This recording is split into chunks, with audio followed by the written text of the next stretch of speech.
বহুদিন পরে বিশাল বড় একটা ভিডিওর ভয়েস দিতে বসছি। আমি অনেক দিন হলো নাকি বড় ভিডিও দিইনি। আসলে বড় ভিডিও করাটাও যেমন হ্যাসেলের কাজ, ভিডিওর ভয়েস দেওয়াটা, সব কিছু রেডি করাটাও হ্যাসেলের কাজ।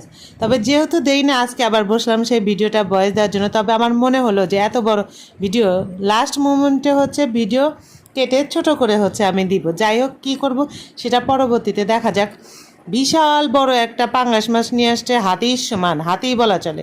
তবে মাছের কোনো সমস্যা নাই, সমস্যা হলো মাছটার কাঁটা নিয়ে। তবে সেই কাঁটাটার কথা বলবো। সকালবেলা হচ্ছে বেশ নাস্তা পানি বানাইছি, সবাই কিন্তু মোটামুটি সাইজের খাইছে।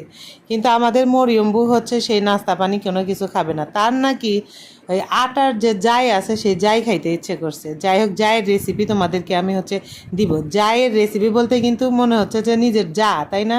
আসলে কিন্তু সে জানা, যাও যাও। যাই হোক, এদিকে কিন্তু আমি কেটে বেছে ধুয়ে সব রেডি করে নিছি, রান্না করতেছি। আর ওদিকে হচ্ছে মরিয়ম্বু যাও না যা, যাই হোক, আটার আটার যাও রান্না করতেছে। আগে কিন্তু পানির মধ্যে লবণ দিছে, তারপরে আটার মধ্যে লবণ দিয়ে দিয়ে মেখে মেখে কীরকম ঝরঝরা চিপসের মতো বানায়, তারপর সেটা জাল দিতেছে। তো এক চুলায় মরিয়ম্বু তার রেসিপি বানাচ্ছে, আর আরেকটা চুলায় হচ্ছে আমি রেসিপি বানাচ্ছি।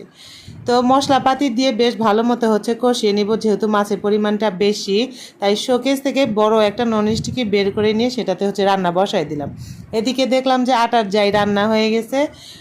এই জায়টা কিন্তু সে আর হচ্ছে ইস্তাকের দাদিমা খাবে, দুইজনের নাকি খুবই মজা লাগে। আর আমার দেখলেই গায়ের মধ্যে কেমন যেন ঘিন ঘিন করে, খাওয়া তো দূরে থাক। যাই হোক, মশলার পাতিলে হচ্ছে পাতিলটা দিলাম ঢেকে। আর কচি কচি দুইটা কুমড় নিয়েছি, সেটা হচ্ছে গোল গোল করে চাক ভেজে খাবো। এই জায়ের মধ্যে আবার কি দিছে জানেন? পাতলা যে মুসুরের ডাল রান্না আছে সেটা দিছে। এইগুলা দিয়ে খেতে নাকি খুবই মজা। আমি কোনো দিনও খাই নাই, টেস্ট করি নাই, আমার ভয় লাগে। যাই হোক, মাছের পরিমাণটা অত্যাধিক বেশি হয়ে গেছে, আর কড়াইটা হয়েছে ছোট। তো বড় একটা পাতিল পাড়া নিয়ে ওইটার মধ্যে রান্না করলে বেশি ভালো হতো, কিন্তু আমার আবার মনে হলো যে না, এটার মধ্যে হয়ে যাবে। কিন্তু পরে রান্না করতে নিয়ে দেখি যে আমার বেশ কঠিন আর জুলুম হচ্ছে। যাই হোক, ওটাকে তো একদিকে হচ্ছে কষাইতে দিছিলাম, আর একদিকে উল্টে পাল্টে দিয়ে এসে এখন আবার সেই কুমড়োর যে মশলাটা দিয়ে রাখছিলাম সেটাকে হচ্ছে বেশ ভালো মতো হচ্ছে মাখায় নিব। মাখায় কিন্তু আমি অনেকক্ষণ রেখে দিব। তোমরা যারা এই কুমড়ো ভাজিটা করো তারা জানো যে কিভাবে কি করতে হয়। যাই হোক, সকালবেলা হচ্ছে নাস্তা পানি খাইছি, আধা রান্নার প্রস্তুতিও নিছি।